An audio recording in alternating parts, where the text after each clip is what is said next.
Good morning बच्चों। आज class third में जो पाठ हम पढ़ने जा रहे हैं हिंदी में वो है पाठ 7, जिसका शीर्षक है बूंदे बूंद कहाँ से आई। पानी की बूंदों का बारिश का इस पाठ में वर्णन है कि बारिश किस प्रकार से होती है। इसे आज हम पढ़ेंगे। आज सवेरे से ही मौसम बड़ा सुहावना था। आकाश में छाए काले काले बादल रुई के गोलों की तरह उड़कर इधर उधर जा रहे थे। बहुत सुंदर मौसम था, बहुत सुहावना था, मन को अच्छा लगने वाला मौसम था। और बारिश होने से पहले जैसे काले काले बादल रहते हैं वो आकाश में दिखाई दे रहे हैं और वो इस प्रकार उड़ रहे हैं जैसे रुई के गोले उड़ रहे हों। ठंडी ठंडी हवा चल रही थी। तभी 2-3 बार बिजली कड़की। जब हम जानते हैं कि बारिश होने से पहले ठंडी हवा चलती है, बिजली भी कड़कती है, तो इस प्रकार से बिजली भी वहाँ कड़कने लगी और रिमझिम बारिश होने लगी। फिर बूंदाबांदी जो बारिश की शुरुआत में होती है, इस प्रकार से रिमझिम बारिश होने लगी, धीमी धीमी बारिश।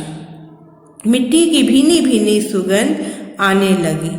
मिट्टी की खुशबू एक अलग आती है जब बारिश होती है। गर्मियों के बाद में जब ग्रीष्मकाल खत्म होता है और वर्षा ऋतु आती है, तब हम जानते हैं कि जब बूंदाबांदी होती है, बारिश होती है, तो हमें पहले ही मालूम पड़ जाता है उसकी खुशबू सुन के कि बारिश बाहर हो रही है। तो ऐसी भीनी भीनी खुशबू आ रही थी। आज रविवार की छुट्टी थी और वह अपने आंगन में खेल रहा था।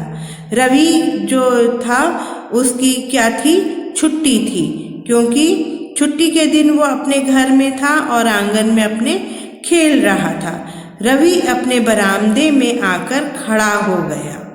जब उसने देखा कि बूंदाबांदी हो रही है, बारिश हो रही है, तो वो अपने बरामदे में क्या हुआ, आकर के खड़ा हो गया और बारिश की बूंदों को देखने लगा। उसे बड़ा अच्छा लगने लगा, मन को वो आनंद से भर के और बारिश को देखते हुए बरामदे में आकर के खड़ा हो गया और देखने लगा। इतने में एक बड़ी सी बूंद रवि की बाह पर आकर गिरी। बाह पर आकर गिरी यानी एक बड़ी सी बूंद उसके हाथ पर आकर के गिरी। और आगे क्या होता है हम देखेंगे। मोती की तरह चमकती पानी की बूंद से रवि ने पूछा, अरे बूंद तुम कहाँ से आई हो? वो बूंद को देखकर रवि खुश हो गया और उससे बात करने लगा और उससे पूछता है, तुम कहाँ से आई हो? बूंद झट से बोली, आसमान से। बूंद अपना जवाब देती है रवि को और बताती है कि मैं कहाँ से आई हूँ, आसमान से आई हूँ। रवि ने आश्चर्य से पूछा, आसमान से, वो कैसे? बूंद ने कहा, हाँ, आसमान से। रवि को आश्चर्य हुआ कि आसमान से ये बूंद कैसे आई है, तो वो बताती है कि किस प्रकार से मैं आसमान से आई हूँ। हाँ, आसमान से, वही तो मेरा घर है। बादल मेरा जहाज है, उसी पर बैठकर मैं आसमान में घूमती रहती हूँ। बादल उसका जहाज है जिसमें बैठ कर के वो घूमती है, बादलों में रहती है बूंद, और वही उसका क्या है, आसमान उसका घर है। बादल उसका जहाज है जिसमें बैठकर वो किसके पास आई है, राजा के पास आई है, और वो रवि के पास आई है। और यही उसका क्या है, आसमान में इसी प्रकार वो जहाज में बैठकर घूमती रहती है। रवि ने पूछा, लेकिन तुम तो जल से बनी हो। पानी की बूंद से कहा कि तुम तो जल से अर्थात पानी से बनी हुई हो, और जल तो धरती पर होता है। उसे नहीं मालूम कि जल पानी जो रहता है वो आसमान में भी होता है। उसने जब अपने चारों ओर पानी देखा तो उसे यही ज्ञान था कि जल तो सिर्फ धरती पर होता है। आखिर तुम्हें आसमान में कौन पहुंचाता है? उससे पूछता है रवि कि तुमको आसमान में कौन पहुंचाता है, कैसे तुम ऊपर जाती हो? बूंद ने समझाया, जब धरती पर गर्मी पड़ती है तो समुद्र का पानी भाप बनकर ऊपर उड़ जाता है। यही भाप आसमान में एकत्र होकर बादलों में बदल जाती है ये हमने साइंस में भी पढ़ा है, इवेपोरेशन में आप लोगों ने पढ़ा होगा। तो उसी प्रकार से इसमें दिया हुआ है कि जब धरती में गर्मी बढ़ती है, सूरज की गर्मी बढ़ जाती है और धरती पर गर्मी बढ़ने लगती है, तो हम देखते हैं हमारे आसपास के तालाब सूखने लगते हैं, नदी नाले सूखने लगते हैं। तो वो जो पानी रहता है वो कहाँ जाता है? वो पानी भाप बनकर आसमान में चला जाता है। उसी को बता रहा है कि समुद्र का पानी भी भाप बनकर आसमान में चला जाता है, और वहाँ जो भाप इकट्ठी होती है उससे क्या होता है? बादल बनते हैं। काले काले बादल जो बारिश में हमें दिखाई देते हैं वो बनते हैं। इन बादलों में हम बूंदें ही तो होती हैं। वो बता रही है कि इन बादलों में कुछ नहीं होता, हम जो पानी की बूंदें हैं वो ही होती हैं।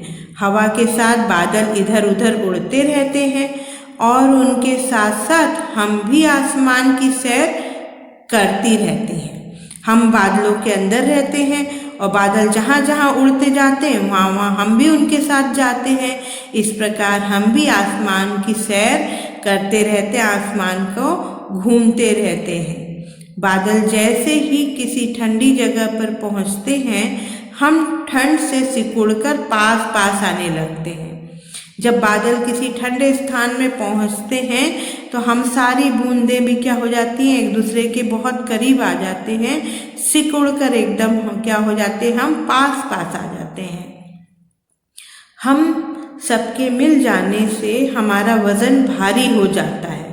जब हम सब एकदम पास पास आ जाते हैं तो हमारे इकट्ठे होने से वजन क्या हो जाता है? बादल का बढ़ जाता है, भारी हो जाता है, और हम टप टप करके नीचे गिरने लगती हैं। और जब वजन बढ़ जाता है तो बादल से पानी गिरने लगता है, बूंद बूंद करके गिरने लगता है, और इसे ही क्या कहते हैं? बारिश कहते हैं। जो आसमान से हम बूंद बूंद बारिश देखते हैं वो इसी प्रकार से होती है। रवि को बूंद की कहानी सुनकर बड़ा मजा आया। उसे बड़ा अच्छा लगा कि ये किस तरह से ज़मीन से आसमान में जाते हैं, फिर वहाँ बादलों में रहकर सैर करते हैं, और जब इकट्ठे होते हैं और पूरे इकट्ठे होने पर जब बूंद बूंद बारिश होती है तो वो ज़मीन पर फिर से आ जाते हैं। तो ये कहानी सुनकर उसे बड़ा अच्छा लगा। उसने पूछा, इतनी ऊंचाई पर तो तुम्हें बहुत अच्छा लगता होगा। इतनी ऊंचाई से जब तुम रहती होगी इतनी ऊंचाई पर, तो वो पूछता है कि तुम्हें तो बहुत अच्छा लगता होगा। तब बूंद क्या कहती है ये हम अब आगे देखेंगे। बूंद बोली, अच्छा तो लगता है लेकिन ऊपर सर्दी बहुत लगती है। वहाँ हम सब बूंदें पास पास बैठती हैं, वहाँ सर्दी बहुत लगती है, ठंड बहुत लगती, क्योंकि ऊंचाई पर ठंडा ज़्यादा रहता है। तो इसलिए हम सारी बूंदें, जितनी बूंदें रहती हैं, सब एक दूसरे से सट कर बैठते हैं ताकि हमें ठंडी न लगे। रवि ने पूछा, अच्छा यह बताओ अब तुम सारी बूंदें यहाँ से कहाँ जाओगी? रवि पूछता है, अब तुम ज़मीन पे आ गई हो, मेरे पास आ गई हो, अब यहाँ से तुम कहाँ जाओगी? बूंद ने हंसकर कहा, इतना भी नहीं जानते, यहाँ से हम पानी में बदल गई हैं। अब हम बहकर नदी में जाएंगे, खेतों की सिंचाई करेंगी, बांधों में जाकर बिजली बनाएंगी और हमें साफ कर पीने के काम में लाया जाएगा। जब बारिश होती है तो पानी का हम क्या क्या इस्तेमाल करते हैं? जब बारिश होती तो नदी नाले बढ़ जाते हैं, कुएं भर जाते हैं, तालाब भर जाते हैं। तो ये पानी किसके काम आता है? नदियाँ भर जाती हैं। खेतों में सिंचाई के काम आता है ना। हमारे खेत हरे हरे हो जाते हैं क्योंकि बारिश अच्छी मिल जाती है उन्हें। बांधों में पानी जाता है, बड़े बड़े पानी रोक करके बांध बनाए जाते हैं, उनमें पानी रहता है, और उससे क्या बनाई जाती है? पानी से बिजली बनाई जाती है। बिजली जो हम अपने घरों में जलाते हैं वो बड़े बड़े बांधों में पानी को इकट्ठा करके बिजली बनाई जाती है। और तीसरा बताया कि हम इसे साफ करके क्या करते हैं? पीने के काम में लेते हैं। हमें पानी भी पीने के लिए आवश्यक है, तो हम इस पानी से क्या करते हैं, इसको साफ करके हम पीने के काम में भी इस्तेमाल करते हैं। इसके बाद भी जो पानी बचेगा वह वापस समुद्र में पहुंच जाएगा, और जो पानी बचता है नदी नालों से वो पहुंच करके कहाँ चला जाता है, समुद्र में चला जाता है। और यही चक्र हमारा जीवन चक्र है, और ये जो चलता रहता है, साइकिल चलती रहती है, यही हमारा जीवन चक्र है। हम ज़मीन पर आते हैं, फिर भाप बनकर फिर आसमान में चले जाते हैं, फिर बादल बनते हैं, फिर पानी की बूंद की तरह हम बारिश में ज़मीन पर आते हैं, और ये चक्र हमारा चलता रहता है। तो ये जो हमने पाठ पढ़ा, ये कि बूंद कहाँ से आई, इसे हम आज पढ़ लिए हैं, और उम्मीद है, आशा है कि आप लोग इसे समझ गए होंगे। और इसका जो रिटर्न वर्क है वो हम जल्द से जल्द आपको PDF कर देंगे, जिसे आप कंप्लीट कर लेना। Thank you.